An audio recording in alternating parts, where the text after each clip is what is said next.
Ah, on va reparler de notre chibrite nationale, et oui, on va reparler de Brigitte Macron, non pas pour les affaires habituelles autour de son aubergine, mais ici pour une affaire assez intéressante et qui va commencer à faire polémique un peu partout parce qu'elle commence à être reprise absolument partout. Elle aurait, attention ça reste du conditionnel, même si vous allez voir, il y a quand même quelques trucs bizarres, elle aurait détourné 2 millions d'euros issus des pièces jaunes pour aller financer et financer illégalement par rapport aux résultats des finances une association dirigée par une copine à elle. Vous allez voir, c'est absolument fou. Et encore une fois, c'est un exemple de plus sur ces gens qui se sentent au-dessus de tout, au point même de nous pisser à la gueule. C'est un truc de fou. Parce que les pièces jaunes, vous le savez ou vous le savez pas, mais normalement c'est une collecte d'argent de mitraille, hein, donc la monnaie, les pièces et tout qui traînent comme ça. Vous en avez dans quasiment tous les commerces en France. Et globalement, ces pièces-là et cet argent-là est récolté et sert à financer des choses pour les enfants. Normalement c'est ça, pour les enfants malades, etc. Et bien ici, on apprend, selon le Canard enchaîné, que Brigitte Macron aurait fait verser 2 millions d'euros issus des pièces jaunes à l'association e-Enfance entre 2022 et 2025, donc en 3 ans, dirigée par une bonne amie à elle. Oh, comme c'est bizarre. Hein, on prend l'argent des gens pour aller financer les petits trucs des copains et des copines. La somme paraît généreuse, mais un problème majeur... En soi, la somme, c'est pas dérangeant. C'est surtout derrière ce qu'il y a eu de fait avec cette somme. Un problème majeur se pose. Le règlement des pièces jaunes interdit formellement de financer des salaires, des frais de fonctionnement, des locaux et encore des formations. Et pourtant, c'est ce qui s'est passé. C'est ce qui s'est passé avec ce financement des pièces jaunes sur cette association-là. Normalement, t'as pas le droit d'embaucher des gens, t'as pas le droit de payer des salaires, de payer des locaux, t'as pas le droit de payer ce genre de choses. C'est uniquement fait pour, par exemple, acheter des choses pour les enfants ou des trucs comme ça. Or, ici, ça a été utilisé un peu plus illégalement. Regardez ça. Grâce à ces 2 millions d'euros, l'association e-Enfance a pourtant recruter 8 écoutants supplémentaires, emménager dans des locaux flambant neufs près de la Bourse, inaugurés en présence de Brigitte Macron, et a annoncé vouloir former 1200 salariés, ce qui est quand même pas rien, c'est illégal, mais c'est pas rien. Eh bien non, hein, sur les 1200 salariés, en vrai, il y en a eu que 159 de formés, et en visioconférence.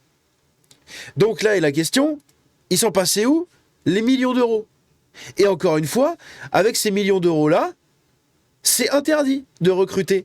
C'est interdit de recruter, c'est interdit de payer des bâtiments, de payer des locaux et tout. Et pourtant, c'est ce qui a été fait. On apprend également que cette association est dirigée par Justine Atlan. Justine Atlan, décrite comme une bonne amie de Brigitte Macron.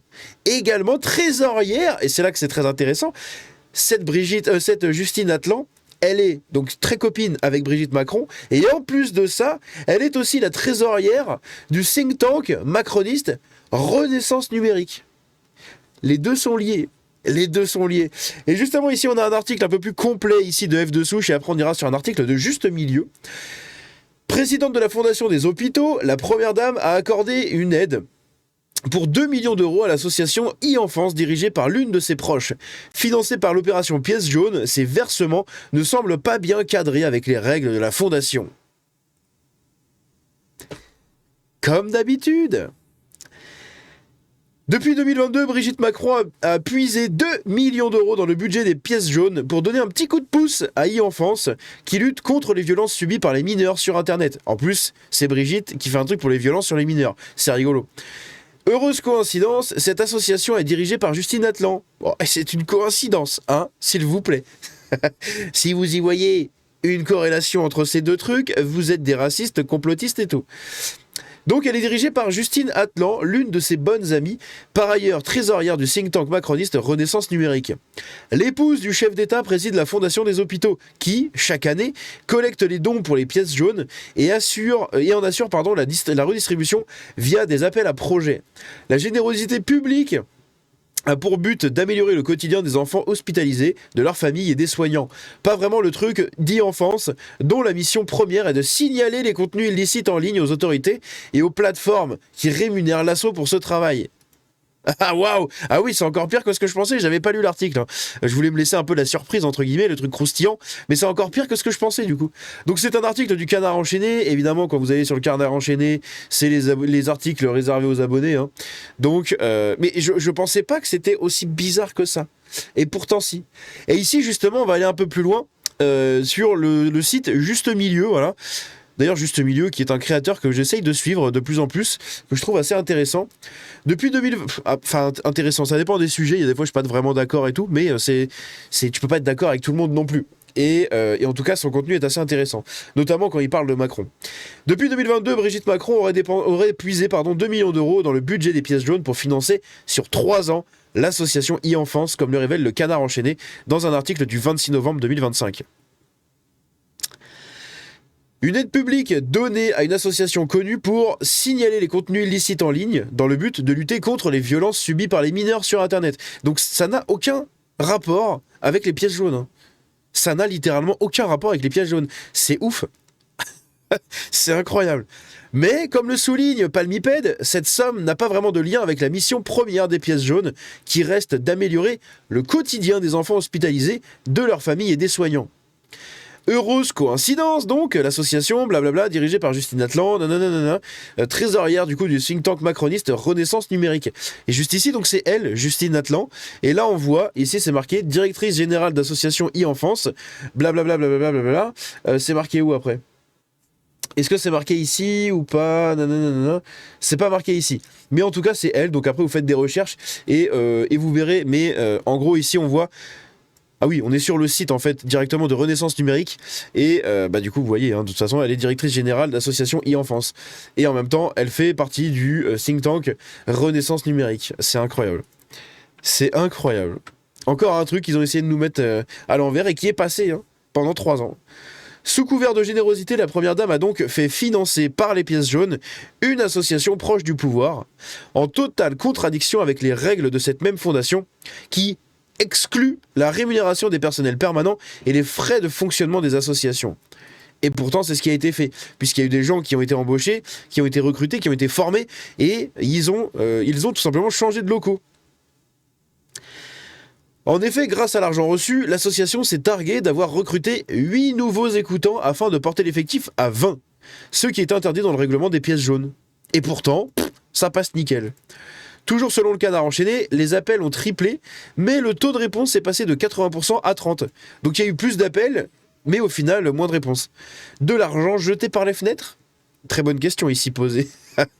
De plus, début 2023, e-enfance a emménagé dans des locaux flambant neufs à 2 pas de la Bourse de Paris, précise l'hebdomadaire satirique, en fêtant cela avec une jolie inauguration, en présence de Brigitte Macron. Bah oui, sinon c'est pas drôle, hein. Cerise sur le gâteau, l'argent versé devait permettre à e-enfance de sensibiliser au piège du numérique les 1200 salariés des maisons des adolescents. Seuls 159 d'entre eux l'ont été lors de l'année 2024. Et ce, grâce à des formations en visioconférence. Donc en fait, sur les 1200 salariés qu'ils devaient former, donc c'est interdit déjà de former des gens, hein, mais ils devaient former quand même 1200 personnes. Sur les 1200, comme on l'a vu tout à l'heure, eh bien, il y en a eu que 159 et en visio, donc ça a coûté encore moins cher. Rappel, la formation est aussi exclue des appels à projets des pièces jaunes. Joli cumul. T'as pas le droit de former, t'as pas le droit de recruter, t'as pas le droit de payer des locaux. Ils ont fait ça avec l'argent des pièces jaunes. Alors que c'est interdit. Il y a vraiment un putain de problème à ce niveau-là, encore une fois. C'est un putain de scandale. Pour l'instant, le cabinet de Brigitte Macron n'a pas répondu aux questions du Canard. Nul doute que l'affaire n'a pas fini de faire parler. Elle n'a pas fini de faire parler et en fait, elle est en train de péter absolument partout sur les réseaux depuis hier soir. Parce que là, à l'heure où j'enregistre cette vidéo, il est midi le 27 novembre. Et du coup, depuis le 26, hein, ça a été partagé un peu partout. Je crois que c'est Serfia qui en avait parlé en premier, je sais plus. Mais je sais plus qui en avait parlé en premier. Mais en tout cas, ça avait été, ça a été fait dans la, non c'est dans la matinée. Dans la matinée, ça a commencé à arriver. Mais moi, je l'ai vu du coup hier soir. J'ai commencé à recevoir des notifs, des gens qui me l'envoyaient et tout. Donc dans la soirée. Et au final, c'est un truc qui mérite d'être porté vraiment sur le débat public, d'être porté sur les grands médias. Et pourtant, il ne se passera absolument rien du tout. Mais vraiment rien du tout. Et comme c'est marqué ici, hein, la fondation ne peut pas financer des salaires, des frais de fonctionnement, des locaux, des formations. Et pourtant, c'est ce qui a été fait, c'est ça qui est ouf. Grâce aux 2 millions, ils ont recruté, ils ont emménagé dans des locaux, inaugurés avec Brigitte Macron, ça c'est quand même marrant, et ils ont promis de former des salariés. C'est... L'argent n'a pas servi à améliorer l'efficacité, mais il a servi à financer des salaires, des bureaux de luxe et une association proche du pouvoir. Le cabinet de Brigitte Macron n'a pas répondu, blabla. C'est un truc de fou. C'est un truc de fou. Encore un gros scandale qui sera étouffé par les médias traditionnels, hein, BFM et tout, ils vont surtout pas en parler, je pense. À côté, peut-être que CNews et compagnie vont peut-être en parler. Mais bon, franchement, c'est dommage. C'est dommage parce que ça mériterait vraiment d'être mis sur le devant des trucs parce que c'est quand même 2 millions d'euros de votre argent, encore une fois, de tous les gens comme ça qui donnent leur petite mitraille à droite à gauche dans les petites boîtes des pièces jaunes et qui au final, cet argent-là sert à financer des trucs qui sont interdits par la fondation. Et pourtant, c'est passé quand même. C'est un truc de ouf. Bref, n'hésitez pas à me dire ce que vous en pensez dans les commentaires. N'hésitez pas à partager cette vidéo-là autour de vous également pour que ça fasse un peu de bruit. Mais oui, hein, Brigitte Macron aurait, hein, parce qu'il faut maintenir le conditionnel, elle aurait détourné 2 millions d'euros. C'est incroyable.